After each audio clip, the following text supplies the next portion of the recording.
जितनी भी कोशिश कर लो अच्छा दिखने की, रहोगी वही मिडिल क्लास।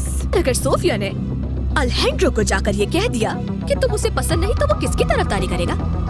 अगर ऐसा है तो उसने ये सब अकेले नहीं किया, और ये जानने के लिए मुझे उसके मजीद करीब जाना चाहिए। अच्छा तरीका है, ठीक रहे। मेरे पापा जेल में हैं। जेल में? पुलिस ने पापा को गाड़ी का सामान चोरी करते हुए पकड़ा है। तुम्हें तो कोई भी मिल जाएगा यार, तुम क्यों पीछे पड़ी हो उस एक आदमी के? वैसे काफी खुशकिस्मत हैं आप, गिरफ्तारी के वक्त उसके साथ नहीं थे। तुम उसके पीछे।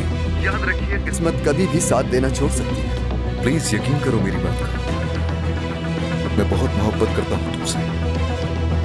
काश मैं ये वक्त यहाँ रोक पाता। आज का दिन बहुत अच्छा था, तुम्हारे साथ यहाँ आना, तुम्हें जानना, मतलब और अच्छे से जानना। मेरी लाइफ का खूबसूरत दिन है।